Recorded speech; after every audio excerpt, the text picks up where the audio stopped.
ایک سرد اور تاریک رات تھی۔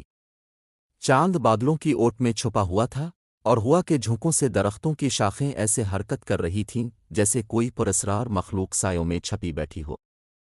گاؤں کے کنارے پر ایک پرانا، خستہ حال مکان تھا جسے مقامی لوگ بھوت بنگلہ کہتے تھے۔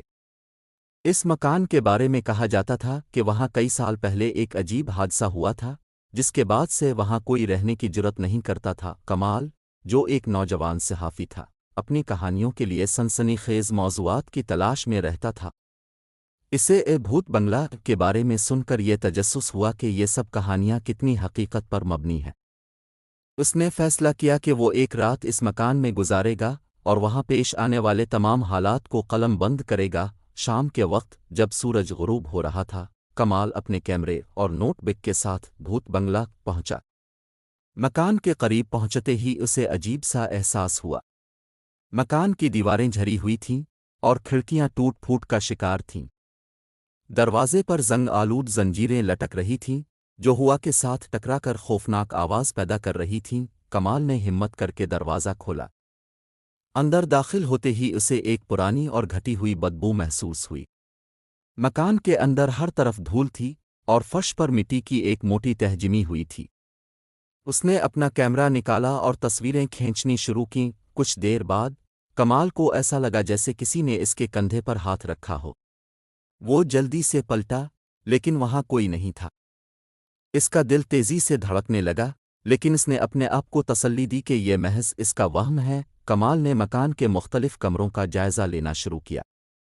ایک کمرے میں اسے پرانی کتابیں اور کاغذات ملے جن پر عجیب و غریب نشان بنے ہوئے تھے۔ اس نے ان کو غور سے دیکھا اور اپنی نوٹ بک میں کچھ لکھنا شروع کیا۔ جیسے ہی وہ لکھ رہا تھا، اسے ایک عورت کی سرگوشی سنائی دی۔ آواز مدھم تھی لیکن واضح تھی، یہ جگہ چھوڑ دو۔ کمال نے گھبرا کر ارد گرد دیکھا، لیکن وہاں کوئی نہیں تھا۔ اچانک ایک دروازہ زور سے بند ہونے کی آواز آئی۔ کمال چونک گیا اور فوراً اس آواز کی طرف لپکا۔ وہ ایک پرانے کمرے میں پہنچا جہاں ایک جھولنے والی کرسی آہستہ آہستہ ہل رہی تھی، جیسے کوئی اس پر بیٹھا ہو۔ کمال نے کیمرہ نکال کر ریکارڈنگ شروع کی، لیکن اس کی سانسیں بے قابو ہو رہی تھیں۔ کمرے کی دیواروں پر خون جیسے سرخ دھبے تھے۔ کمال نے اپنے آپ کو حوصلہ دیا اور آگے بڑھا۔ اچانک ایک تیز چیخ کی آواز گونجی۔ وہ آواز اتنی خوفناک تھی کہ کمال کے ہاتھ سے کیمرہ گر گیا۔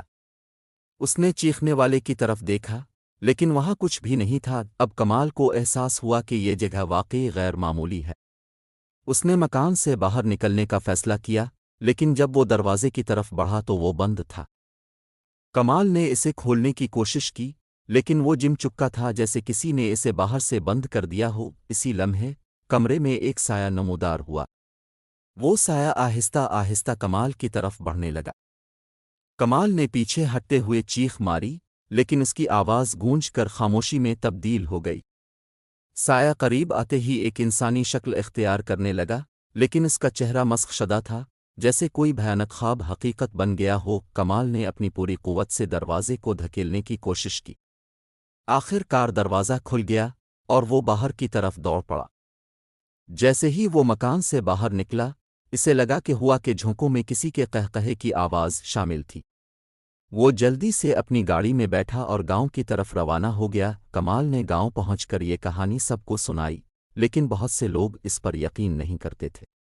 تاہم کچھ بزرگوں نے کہا کہ بھوت بنگلہ کی کہانیاں سچ ہیں اور وہاں جانے کی ہمت کوئی نہیں کرتا۔ کمال کے ساتھ جو ہوا وہ ایک راز بن کر رہ گیا، لیکن اس نے سیکھ لیا کہ بعض جگہوں کے بارے میں تجسس کرنا خطرناک ہو سکتا ہے۔